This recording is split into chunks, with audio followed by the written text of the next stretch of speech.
ጸሎት ብዙ ጊዜኛ ምን ጸልየው ጸሎት የማይሰማበት አንዱ ምክንያት እግዚአብሔር ስለሚወደን ነው። እስኪ በሉ እግዚአብሔር ምን ስለሚነው?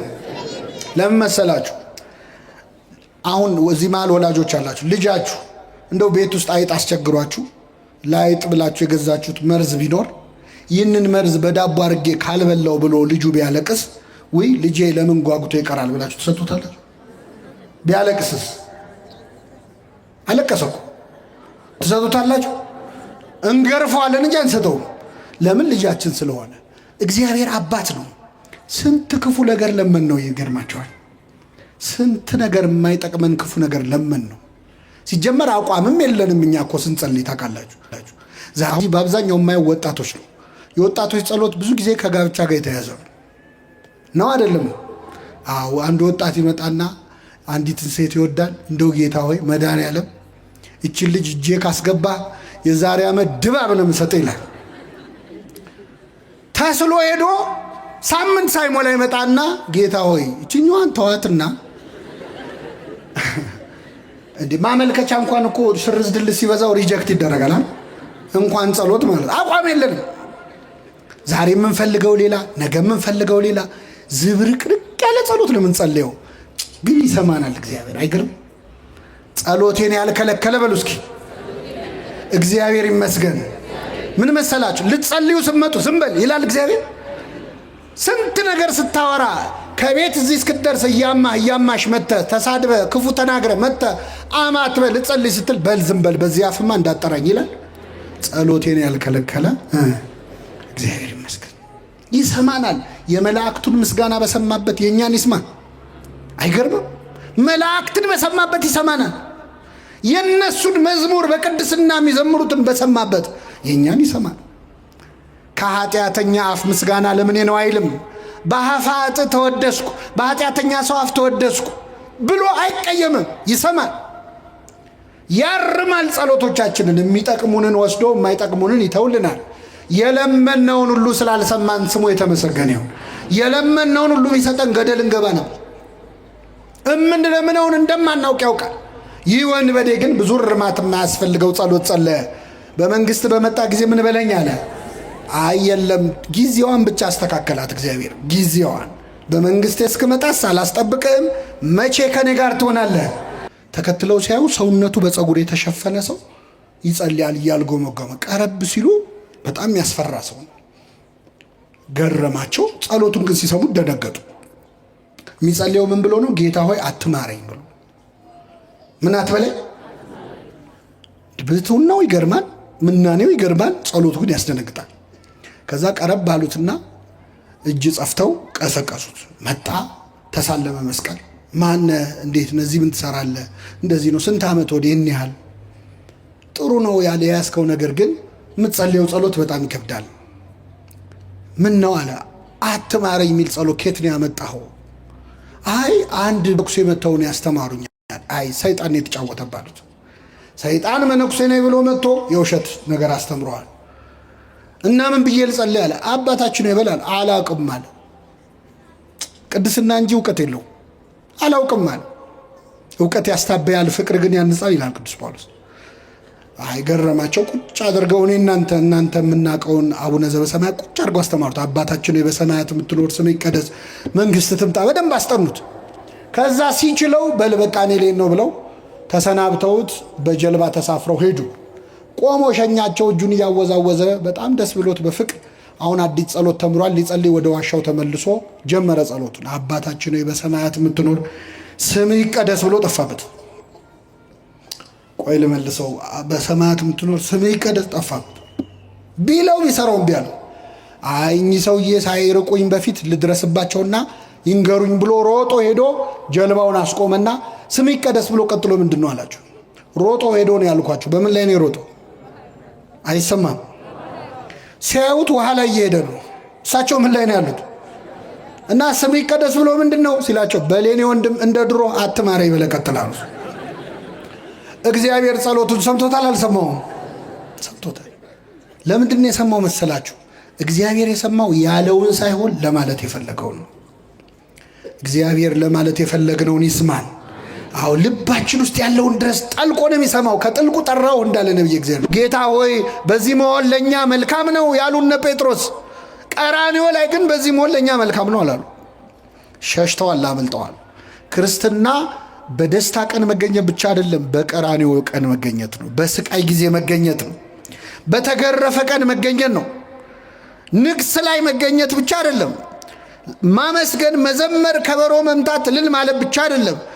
የሐዘኑንም ቀን መካፈል ያስፈልጋል። አሁን ቤተ ክርስቲያን የሐዘን ጊዜ ላይ ነው ያለችው ነው አይደለም? ምእመናን አሁን እኛ እዚህ ተረጋግተን ቃሉን በምንሰማበት በዚህ ቅጽበት ካሁን ምን መጣ እያሉ እየተጨነቁ ያሉ ክርስቲያኖች አሉ።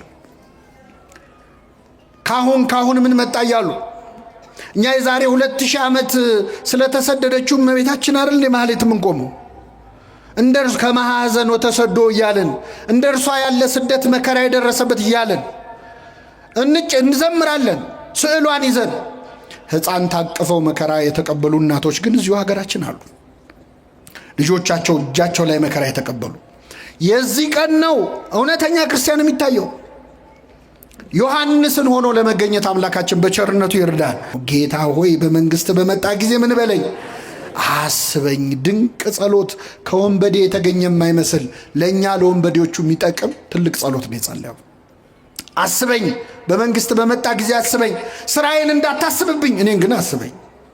ኃጢአቴን እንዳታስታውሰው፣ እኔን ግን አስታውሰኝ። መንገደኛ እንኳን አብሮ ሲሄድ አብሮት የሄደውን ሰው ያስታውስ የለ ወይ? በመስቀል መንገድ ላይ አብሬ ሄድኩት እኔን አደራ አስበኝ። ስራዬ እንዳታስበው። ስራዬ የሚጠቅም አይደለም፣ ገደል የሚከት ነው፣ የሚያስኮንን ነው፣ ለመንግስት የሚያበቃ አይደለም። እኔን ግን አስበኝ። ካጠገብህ አልነበርኩ? ለመነ የወንበዴ በጣም ድንቅ ጸሎት። ክርስቶስ ከማንም ይምጣ በትትና የሚጸለይ ጸሎት ይሰማል አይሰማም? ይሰማል። አንተ ደግሞ አሁን በመንግስት አስበኝ ስትል አታፍርም? ምን ስትሰራ ከርመሃል አለም። ትሁት ልብ ያለው ሰው ሲለምነው ይሰማል እግዚአብሔር። በትህትና ሆነ። አሁን የወንበዴ ዛሬ ገነት ልግባ ቢል ኖሮ ምኑ ትዕቢተኛ ነው ያስብላል። እሱ ምንድነው ያለው? በትንሣኤ ዘጉባኤ ሁሉን ስታስነሳ እኔንም መቼስ አትተወኝም፣ እኔንም አብረህ ስታስነሳይ ያኔ አስታውሰኝ ነው ያለው። ዛሬ ከኔ ጋር ቤት ትሆናለህ ነው። እየሰማችሁ ነው? ዛሬ ከኔ ጋር ቤት ትሆናለህ፣ በገነት ትሆናለህ። ይህን ወንበዴ የተቀበለ አምላክ ይቀበለን። የሚገርማችሁ ወንበዴው ገድሉ ብዙ ነው። በጣም አስገራሚ ሰው ነው። ጌታ ሆይ ብሎ ጌትነቱን፣ በመንግስት ብሎ መንግስቱን፣ በመጣ ጊዜ ብሎ ምጽአቱን፣ አስበኝ ብሎ ምህረቱን ጠየቀ። ይህ ብቻ አይደለም። በግራ ያለው ጓደኛው አብሮት ሲሰርቅ ሲበድል የነበረ ሰው ክርስቶስን ተሳደበ። በቀረው ሰዓት ሰደበው።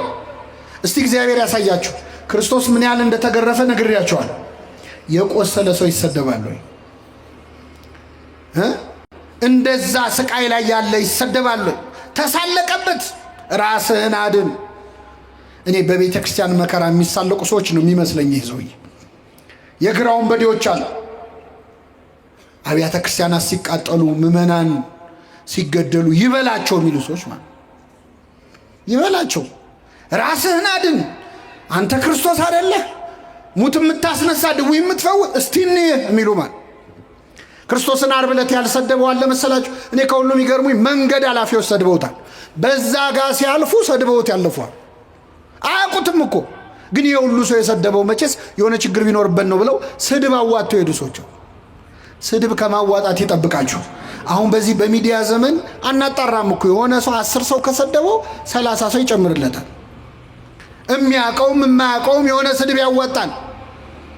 እና ክርስቶስን ያልነቀፈው ያልሰደበው የለም። ጆሮው ስድብን ተቀብሏል። መቸንከር መቁሰል ብቻ እንዳይመስላችሁ፣ ህሊናው እኮ ቆስሏል። እመቤታችን ስታለቅስ ማየት ራሱ የጌታ ቁስል ነው። ታውቃላችሁ።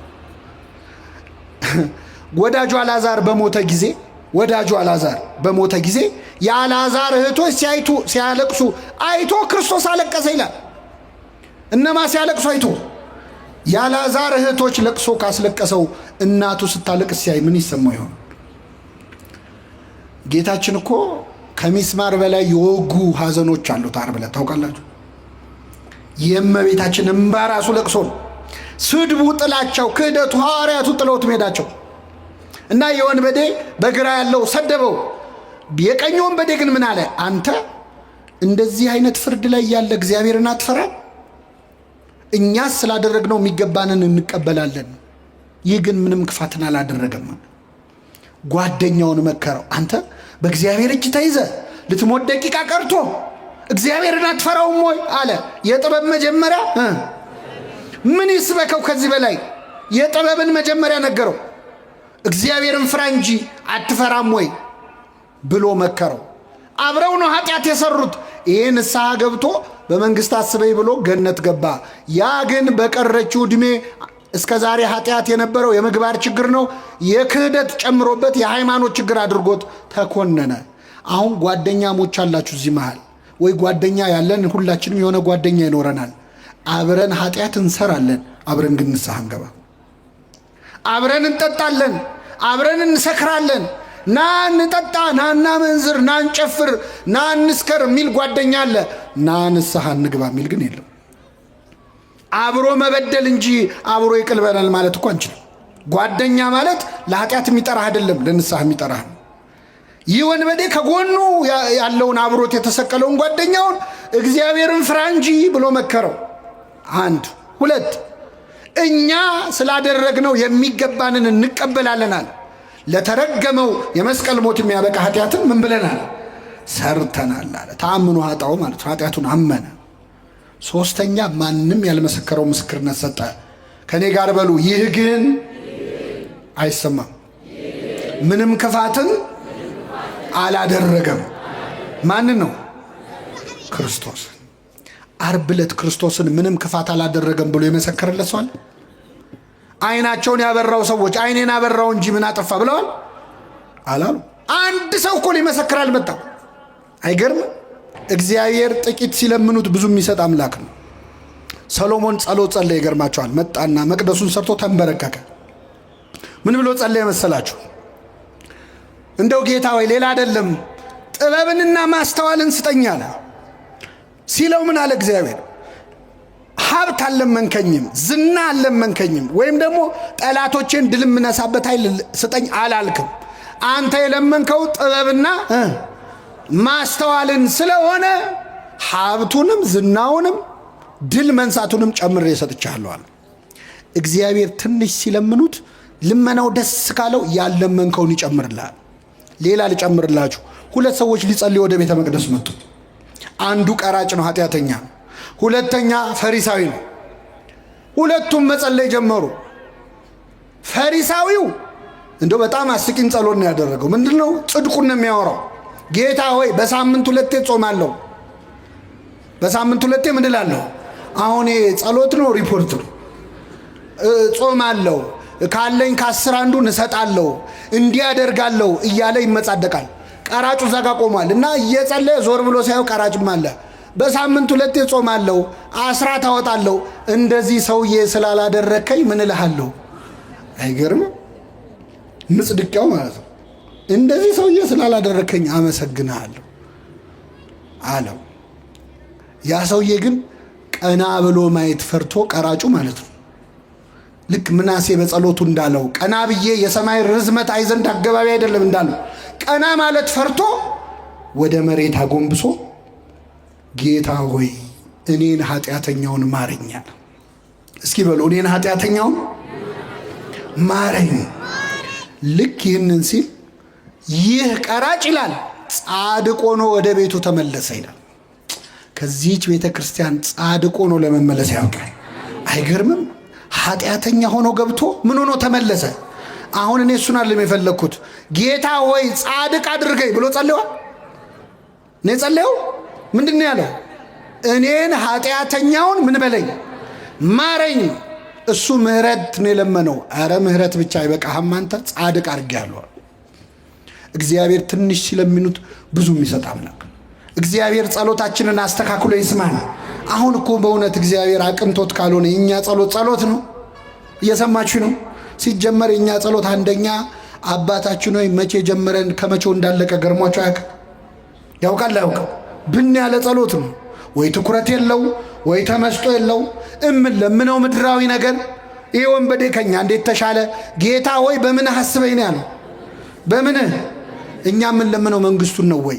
እስቲ ዛሬ ጸልየ ነው የምንሄደው ጸሎት፣ ስንገባ ጸልየን የገባው ጸሎት መንግስቱን ነው እንደው አደራህን የመንግስትህን ነገር ብለናል። ምድራዊ ነገር እኮ ነው ልመናችን። እኔ አባታችን የሚለው ጸሎት ራሱ እኛ ብንሆን የጻፍነው ብዬ አስባለሁ አንዳንዴ። አባታችን ሆይ በሰማያት ስምህ ምን ይበል፣ ከዛስ ፈቃድ በሰማይ እንደሆነች፣ ከዛስ የዕለት አሁን እግዚአብሔር ስለሰጠን ነው እንጂ እኛ ቢሆን የጻፍነው አባታችን እንጀራችን ውስጥም ብለን ነው የምንጀምረው። መጀመሪያ ሆዴን ነው፣ ስጋዊ ነው ልመናችን። ይህ ወንበዴ ግን አስቀድማችሁ ጽድቁን መንግስቱን እሹ ነው ያለው። እስቲ መቼ ነው ስዕለት ሲሳል ለንስሐ አብቃኝ ብዬ ተስዬ ነበር የሚል ስለት ሰምታችሁ? ለቁርባን አብቃኝ የሚል ስለት፣ የቤተ ክርስቲያንን መከራ አቁምልኝ የሚል ስለት፣ እስቲ በቃችሁ በለን የሚል ስለት። እዚህ ያለ ሰው ንስሐ ቢገባ ጸጥ እንደሚል ታውቃላችሁ። ማዕበሉ እዚህ ያለው ሰው ብቻ ንስሐ ቢገባ ማረኝ ቢል ዝም ብሎ የውሸት አረብ ግን ንስሐ መግባትም አንፈልግም። ለምን? እምንሰራው የቀረ ብዙ ኃጢአት አለ። ብዙዎቻችን በነገራችን ላይ ንስሐ እንዳንገባ የሚያደርገን ያለፈው ኃጢአታችን አይደለም፣ ለወደፊት ልንሰራ ያሰብናቸው ኃጢአቶች ናቸው። እቅዶቻችን ናቸው ያስፈሩን። ገና የቀረ ፕላን አለን። ስለዚህ አይቀስ ብዬ በኋላ ገባለው እንድንል ያደረገን ገና ከኃጢአት ፍቅር ስላልተላቀቅ ነው። አምላካችን ያላቀን በመንግስት በመጣ ጊዜ ምን በለኝ አለ፣ አስበኝ። ዛሬ ከኔ ጋር በየት ትሆናለህ አለው፣ በገነት ትሆናለህ አለው። ይህ ወንበዴ 10 ደቂቃ ባልሞላች ጊዜ ውስጥ ነው ክርስቶስን አናግሮ ንስሐ ገብቶ ገነት የገባው። እኛ ጊዜ የለኝም ወደ እግዚአብሔር ለመመለስ እንላለን። ሰበብ ምን ቢዚ ብትሆን፣ በስራ በትምህርት በማህበራዊ ህይወት ብትወጠሩ ከዚህ ወንበዴ በላይ አልተቸነከራችሁ። ሰበብ የለንም። ይህ ወንበዴ በደቂቃ ምህረት እንዳገኘ ተመለሱ እንጂ እግዚአብሔር ወደ ሁላችን ይመለሳል። የእኛ ንስሐ የማያስተካክለው ነገር የለም። ጸሎታችንን አርትቶ ስለሚሰማ ማለት ነው። የሁላችንን ጸሎት ፈጥኖ ይስማን። ሀገራችንን ቤተክርስቲያናችንን ሰላም ያድርግልን። የሰማነውን በልቡናችን ጽላት ይጻፍልን።